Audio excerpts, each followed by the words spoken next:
Main event of the evening.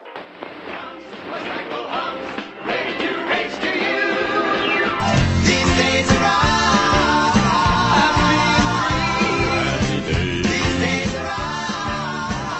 Hello and welcome to These Days Are Ours, a Happy Days podcast. I'm Peter. And I'm Joe. And today we are discussing Season 10, Episode 10, All I Want for Christmas. Okay, Peter, tell us what happens in All I Want for Christmas.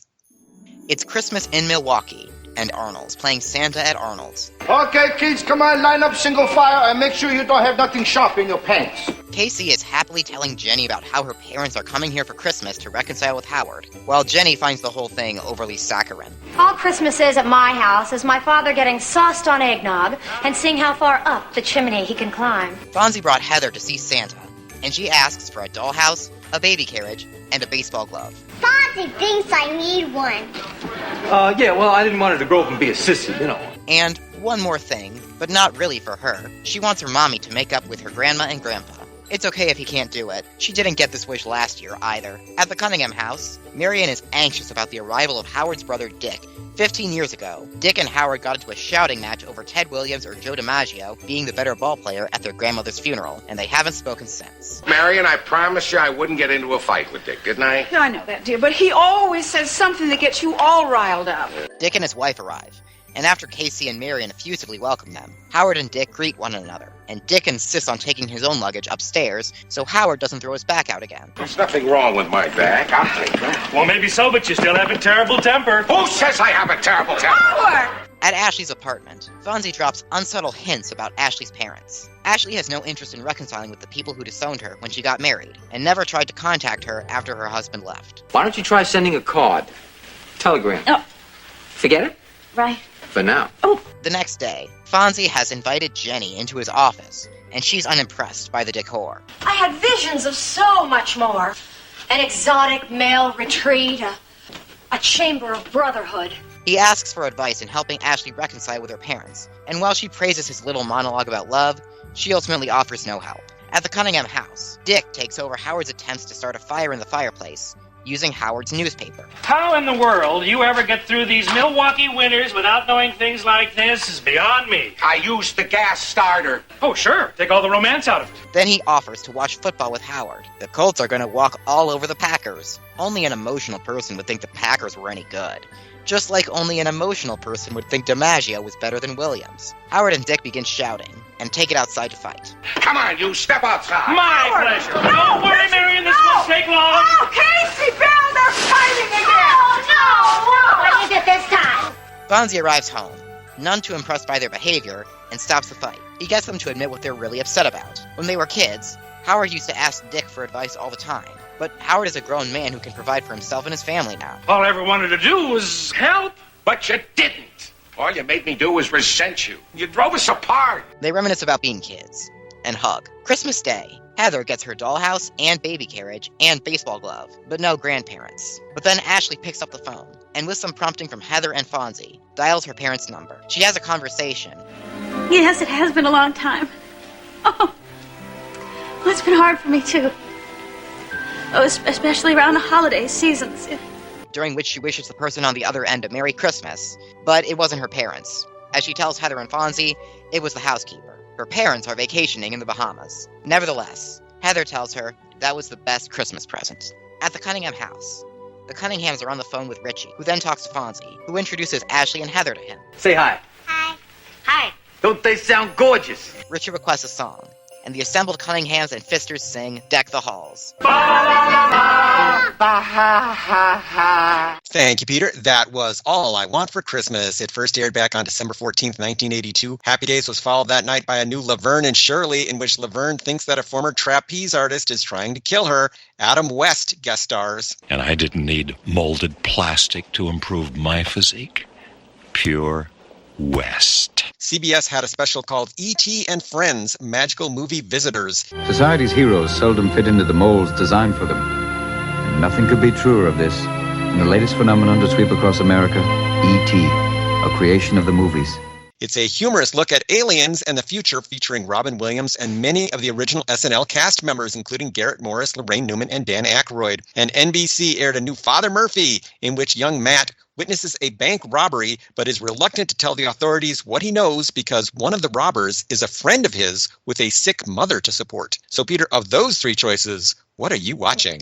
Okay, I'm going to take a somewhat unorthodox answer this time. I'm going to watch half of E.T. Movie Magic just until we get to Time for Laverne and Shirley, because I really want to see Adam West as a trapeze artist. In my household, I know I would have watched E.T. and Friends Magical Movie Visitors. And for CBS specials, you really want to watch them right from the very beginning because CBS had that very cool intro to all their specials where the word special tumbles around and you hear those drums on the soundtrack. That was always very exciting to me when I was a kid. As for Father Murphy, that one sounds like a downer. I think I'm going to skip that one. Most of Father Murphy is a downer. Every so often they'll have an episode that sounds fun, and then immediately after that it goes back to, like, dying children and the KKK. Wait till you hear next week's plot summary. Oh, God. All I Want for Christmas was directed by Jerry Paris, and it was written by Beverly Bloomberg and Pamela Ryan. The most recent of Beverly's episodes we covered was Fools Rush In from season 7. As for Pamela, this is the first of her 2 Happy Days scripts. She had previously been on the writing staff at Welcome Back, Kotter for an entire season. She also worked on the notorious Legends of the Superheroes in 1979, the live-action 2-part special featuring a slew of DC Comics characters. Legends of the Superheroes. On this special occasion, our dauntless heroes have been summoned for an evening of special tribute. So if there is any call for their super services tonight, forget it. Peter, I assume you are familiar with Legends of the Superheroes? Damn right I am. As for guest stars this week, we have Richard Paul as Dick Cunningham. Merry Christmas, Howard. Richard was a character actor from Los Angeles who was a ubiquitous presence in films and television from the 1970s to the 1990s. TV viewers might remember him best as Mayor Teddy Burnside on Carter Country. There are cruel and insensitive people in this world. I, too, have looked into the face of prejudice. He was also a frequent panelist on Match Game and the $10,000 Pyramid. Because of his striking resemblance to Jerry Falwell, he played a Falwell-type character in an episode of WKRP in Cincinnati, and then the real thing in both Fall from Grace and The People vs. Larry Flint. But Richard was all over the place. His movies include Eating Raoul and The Exorcist 2. On television, he guested on Married with Children, Full House, MASH, Roseanne, Beverly Hills 90210, Murder, She Wrote, The Drew Carey Show, The Love Boat, and many more. Very sadly, Richard died of cancer in 1998. Peter, what did you think of Richard Paul as Dick Cunningham? He was very fun. He does a great job of that rhetorical thing that people will sometimes do during debates and arguments and conversations, where he'll frame himself as objective and impartial, and you're the one who's being emotional. You're the one who's making this about feelings. Why are you doing that? And it's aggravating, but it's effective because there's really no way to tell someone you're being too emotional that won't make them fly off the handle. I guess that's just the way that the human brain works. Dick Cunningham is a very realistically written character. I have known people who debate in this exact manner. A lot of dicks in the world. Yeah, he's very aptly named. So I can easily imagine someone like this in real life and imagine having that person as your brother and having to put up with him for years. Of course, that would drive you to distraction and eventually you would blow up at this person. So I think Richard conveys that very, very well. I'm glad that he and Howard were able to reconcile by the end of the show, but I can also imagine why Dick would get on Howard's nerves so badly. We also have Sue Ann Langdon as Belle. Sue is a retired actress from New Jersey whose film and TV career stretches from the late 1950s to the early 1990s. I'll just cut to the chase and say that she's Weird Al Yankovic's Aunt Esther in the movie UHF from 1989. Would you look at this face? Is this a face you could die for? She started in the 50s with roles on Mike Hammer, Bourbon Street Beat, and the Lux Playhouse. During the 1950s, she was all over the dial. The Dick Van Dyke Show, Surfside 6, Gunsmoke, The Andy Griffith Show, 77 Sunset Strip, Perry Mason, Bonanza, and so much more. She was also in movies like The Guide for the Married Man and the Elvis movie Frankie and Johnny. In the 1970s, she had a leading role on the sitcom Arnie with Herschel Bernardi. Cousin Francis and I worked late on my papier-mâché assignment. And a recurring role on Grandpa Goes to Washington, which put her up against Happy Days. She kept making guest appearances on TV through the 70s and 80s, including Banachek and Three's Company. I should also mention that she's in Zapped with Scott Baio, and then reprised her role in Zapped again, though without Scott Baio. Peter, what did you think of Sue Ann Langdon as Belle? Her defining character trait is that she has a very prominent Texan accent, probably to explain why Casey has one if Dick doesn't. She's depicted as being more reasonable than her husband, and she is just as horrified as Marion and Casey when their menfolk begin brawling outside in the winter. So there's that. Sue Langdon is an actress with a long and varied resume, and she can do a lot more than what she's asked to do on Happy Days. She is mostly sidelined in this episode. I was just happy to have her on Happy Days because she's from UHF, and that was kind of cool for me, but she doesn't actually get to do enough. As for songs this week, at Arnold's we hear Jingle Bells and Jingle Bell Rock. At the Cunningham house we hear Sleigh Ride. At Ashley's apartment we hear Oh Christmas Tree. Then Henry Winkler sings Over the River and Through the Woods. Over the river and through the woods to Grandma's house we go. Bonzi. Hello. A traditional holiday song based on an 1844 poem called The New England Boys' Song About Thanksgiving Day by Lydia Maria Day. Tippy tippy day day. No one knows exactly when or by whom this poem was set to music. Incidentally, in the original poem, it's To Grandfather's House We Go, but that line has somehow become To Grandmother's House We Go over the years. Were you even familiar with Over the River and Through the Woods? I've seen the Charlie Brown Thanksgiving special. Of course I knew this song. Over the river and through the woods to grandmother's house we go. The horses wait to carry the sleigh through the wide and drifting snow. I knew I recognized it from somewhere. What did you think of Henry Winkler's version of it here? They don't ask him to overexert his singing abilities, which is probably for the best. Back at Arnold's, we hear Frosty the Snowman. Then back at Ashley's, we hear White Christmas and Have Yourself a Merry Little Christmas. Finally, during the tag, the entire cast performs Deck the Halls. Weirdly misidentified as Fa La La La La, the melody is Welsh. It goes back to the 16th century, but the lyrics we know today were added by a Scottish musician called Thomas Oliphant in 1862. Peter, any thoughts on the cast's version of Deck the Halls? It's a pretty good version. Yeah, they do a nice job with it. Cultural and historical references this week. Nowadays, the phrase All I Want for Christmas reminds us of a certain Mariah Carey song. But back in 1982, the title of this episode probably referred to All I Want for Christmas is My Two Front Teeth. All I want for Christmas is my two front teeth. A novelty song written in 1944 by Donald Yetter Gardner, a New York music teacher who noticed that most of his second grade students were missing teeth. And if you'll notice, Heather O'Rourke herself is missing a front tooth in this very episode. Peter, were you familiar with All I Want for Christmas is My Two Front Teeth? I can see why it's not part of the upper echelon of Christmas songs. It's an intentionally goofy and annoying novelty song. Although then again, a lot of Christmas songs are intentionally goofy and annoying novelty songs, so... You hear it once and that's enough, really, for a lifetime. The tradition of having your picture taken with Santa Claus goes back to a Seattle department store called Frederick and Nelson in 1943. With the overall decline of retail in the new millennium, this tradition is in danger of dying out. That's kind of a bummer. I can't remember the last time I saw people having their picture taken with Santa Claus at a store. I feel like COVID is also going to be a big reason why that's becoming less of a thing. The last time we heard about Casey's dad, he was working for the State Department in the Congo. Bongo, bongo, bongo, I don't want to leave the Congo, oh, no, no, no, no, no. Now he's in Kenya's capital city of Nairobi. Kenya declared independence from the UK in 1963 and was quickly recognized by the US government.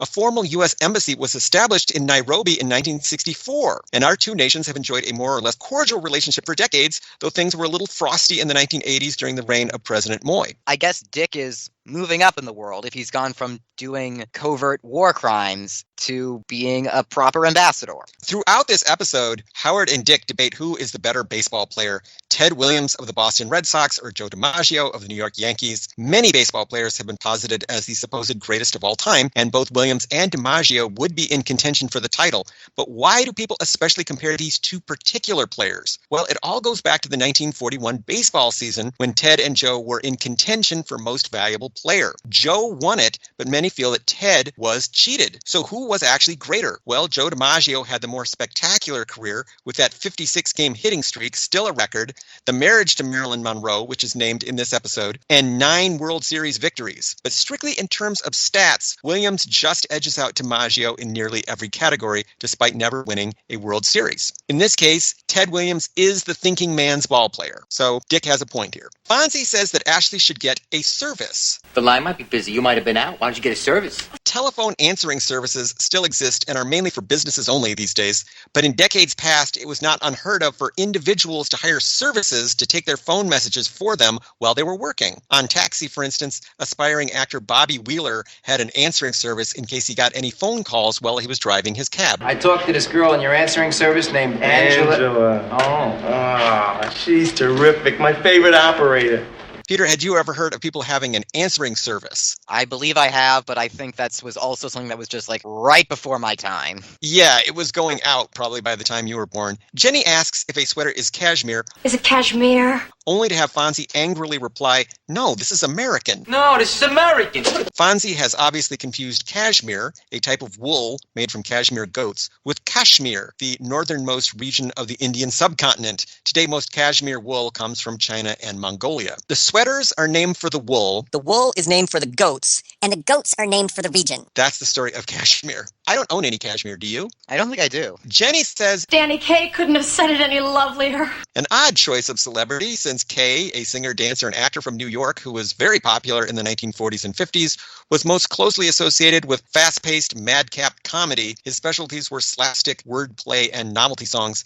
Perhaps Jenny is alluding to Danny Kaye's role in the 1954 film White Christmas. Any particular feelings about Danny Kaye and his film work? I watched White Christmas a lot as a child because we had it on DVD. I don't remember how old I was when I realized, wait, why is there an entire musical number about minstrel shows where they conveniently don't mention blackface? That's weird. I'd rather see a minstrel show than any other show I know. Well, I always think of Danny Kaye doing those really fast-paced novelty songs and all those fast-paced wordplay routines and tongue twisters, you know. The pellet with the poisons in the vessel with the pestle, the chalice from the palace has the brew that is true. Have you seen that scene? I have. Talented guy. Yes, he was. Dick says he wants to watch the Colts walk all over the Packers. Today we know them as the Indianapolis Colts, but at the time of this story, they were still the Baltimore Colts. By any name, the Colts were pretty mediocre in 1962 and 1963 and didn't beat the Packers even once during those years. But things changed a little in 1964. That year, the Colts not only beat the Packers by a single point, but went on to win the NFL Western Conference over the Packers. Howard says that the Packers are the world's champions, which is true, since they did win back-to-back NFL championships in 1961 and 1962. He then singles out several players, running back Paul Hornung, quarterback Bart Starr, and offensive lineman Fuzzy Thurston. Starr and Hornung are Hall of Famers, but Fred Fuzzy Thurston was a key part of the offensive line during the Packers' glory years under Coach Vince Lombardi. In total, the Packers won 5 NFL championships and the first 2 Super Bowls during the Lombardi era. So yeah, they were a dynasty despite what Dick says. Dick was maybe right about Ted Williams, but he's wrong about the Packers. It's very much a joke that some period pieces will do where they'll have a character mention something that is going to be a big deal in the future, some technological or cultural development, and then they'll say, ha ha ha, it'll never catch on. And the audience at home chuckles because they know it will catch on. Happy Days has mostly resisted doing those kind of jokes, but they do them occasionally. Back to the Future does a few of those as well. Yeah, some of them are very intentional, but some of them are accidental because it's very, very 80s. Howard says that not only is DiMaggio a better ball player than Williams, he's a better fisherman. This is probably not true. Ted Williams was such an avid sport fisherman that he hosted a fishing show and was inducted into the Fishing Hall of Fame. But Joe was no slouch in this department. He came from a family of professional fishermen and is even name-checked in Hemingway's The Old Man in the Sea. The Old Man in the Sea? Mm-hmm. Is that what that is? Yeah. Fonzie refers to Dick and Howard as 2 abdominal snowmen rolling around in the manger. Surely he means the abominable snowman, the Western name given to the mythical ape-like creature called the Yeti that is said to inhabit the Himalayan mountains in Asia. As for the manger, this is a trough for animals. According to the book of Luke, chapter 2, verse 7, the infant Jesus had to use a manger as a makeshift crib. I landed on Nazareth and I would like to buy a manger. And what I assumed from this line of Fonzie's was that the Cunninghams have a nativity scene in the front lawn, and when Howard and Dick are wrestling on the front lawn, they knock it over. I believe so. Honestly, not that I wanted to see these 2 older men beating each other up, but I kind of did. That might be horrible. I'm sorry, but I would have liked to have seen more. I definitely wanted to see this. In a modern sitcom, they would have done it. The reason why they didn't is that it's happening out on the front lawn, and that would have been a whole camera setup that they didn't want to do, and that would have added to the budget, so we just hear it from off screen. Fonzie says the best baseball player of all time was neither DiMaggio nor Williams, but Willie Mays. Everybody knows it was Willie Mays. In the early 1960s, Mays' career would have still been going strong, and in fact, baseball historians generally place Mays above both DiMaggio and Williams on lists of the greatest players of all time. The player who usually tops these lists, however, is not even mentioned in this episode. Babe Ruth? Do you know why none of them mention Babe Ruth? Why? It's a generational thing. Exactly. None of them were like small children when Babe Ruth was the biggest player in the world. So who is the best baseball player of all time is one of those questions where it depends on who was the biggest baseball player in the world when you were a child. It's like when Weird Al mentioned that the best era of Weird Al is whenever you were 12 years old. Fonzie and Ashley kiss under the mistletoe that Fonzie conveniently has in his jacket. But what exactly is mistletoe? Well, it's a parasitic plant that attaches itself to trees and shrubs. Mistletoe has been a symbol of fertility since the Middle Ages, but the tradition of kissing under the mistletoe goes back to 18th century England. I personally have never seen people kiss under the mistletoe in real life, only in TV and films. I think it might also be one of those generational things. I only know about that through pop cultural osmosis, and I've never seen it happen for the same reason that Baby It's Cold Outside is a much more controversial song now than it was in the 1940s. It's like, is this a bit violating? I think it's one of those things where it's sweet if you and your partner are both into it. If not, yeah, it can get creepy. Marion says that Richie just loves Mitch Miller. Oh, Richard just loves Mitch Miller. We've talked about Mitch before. He was a record producer and music business executive. Censored is getting dropped by Columbia because Mitch Miller doesn't like the way your career is going. Best known for his 1960s TV series Sing Along with Mitch, in which he would lead a choir in singing familiar tunes and invite folks at home to sing along as well. I don't know that Richie would be all that into Sing Along with Mitch and Mitch Miller because Mitch's act tended to appeal to older people. Well, he's away from home. It's Christmas time. It makes sense that he'd be all sentimental over it now. And you might think of Mitch Miller as bringing back those good time memories of the past. Other observations. Boy, the studio audience is just not helping at all this week. Poor Kathy Silvers does her best with this material, but the audience is giving her almost nothing back. Later at Ashley's apartment, even Henry Winkler has some trouble getting a reaction from the audience. Some of his jokes are met with silence. The big confrontation between Dick and Howard should be a laugh getter, but the audience doesn't really react until the two men trudge into the house covered in snow. Peter, what is happening with this studio audience? It's so weird because the jokes in this episode aren't any better or worse than Happy Days usually is. They're just pretty run-of-the-mill for this show, but the studio audience is reacting like they're all on tranquilizers. So, Peter, were there any outstanding Happy Days fashions in this episode? I love the red shirt that Ashley is wearing during the phone call scene. She looked very festive, very eye-popping. So, Peter, I will ask that age-old timeless question. Was this episode any good? Yeah, this was pretty solid. It's far from the best Happy Days Christmas episode, but it's pretty good. It's got some good character moments, and I like that we are learning more about Ashley's relationship to her family, and that actually is going to be followed up on in a future episode. So, rare Happy Days continuity. The other thing that was rare about that storyline is that it doesn't reach the most positive possible conclusion. She does not get back together with her parents in this episode, but she makes steps toward it. Normally, Happy Days likes to go for the most obvious conclusion to a story. And this time, I kind of like that they left it a little bit unresolved. Maybe some progress has been made, but you can't fix everything in one phone call, which is more realistic than Happy Days normally likes to be. But it does matter that Ashley at least decided, okay, this is something that my daughter really wants, so maybe I have to be the one to make the first overture. Even though it doesn't work, it matters that she tried, and that's why Heather appreciates it so much. Even though she's incredibly young, she recognizes that her mother tried to do something, and she tried to do something on her behalf. It's not about getting magical results instantly. It's about being willing to make the first move, to let down your guard. That I liked a lot. And with the story about Howard and Dick, I can definitely imagine this kind of sibling rivalry happening in real life. So that felt very realistic to me. I like the way Richard Paul and Tom Bosley play it out. And I like that they eventually come to an understanding and get past these negative feelings. It can very much happen in families where rivalries develop between people and it turns into bitterness that lasts for years. I've seen it within my own extended family. So this very much hit close to home. As you said, this is not the greatest Christmas episode that Happy Days has ever done, but it's an enjoyable half hour of television. I would definitely recommend it. So, Peter, how can people keep up with us and find out about all the wonderful things that we are doing? Listeners can follow us on Twitter at Fonzie Podcast. They can follow me on Twitter at Peter Volfranc. That's PeterVulfranc. And they can follow me on Twitter at Joe_A_Blevins. They can find this podcast online at thesedaysareurs.libsyn.com, and they can email us with questions, comments, and concerns at thesedaysareuspodcast@gmail.com. So, Peter, what do we have on the docket for next week?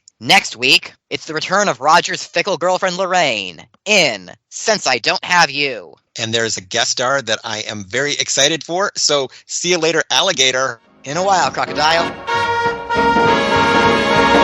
He started baseball's famous streak that's got us all aglow. He's just a man and not a freak, Joltin' Joe DiMaggio. Joe DiMaggio, we want you on our side. He tied the mark at 44, July the 1st, you know. Since then he's hit a good 12 more, Joltin' Joe DiMaggio. Joe DiMaggio, we want you on our side. From coast to coast, that's all you'll hear of Joe, the one-man show.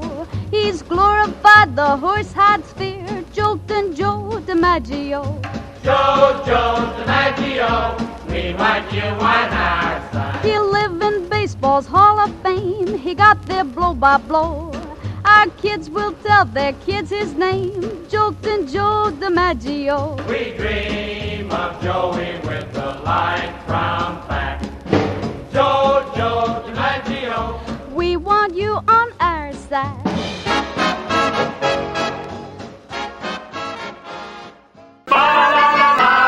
Ba ha ha ha.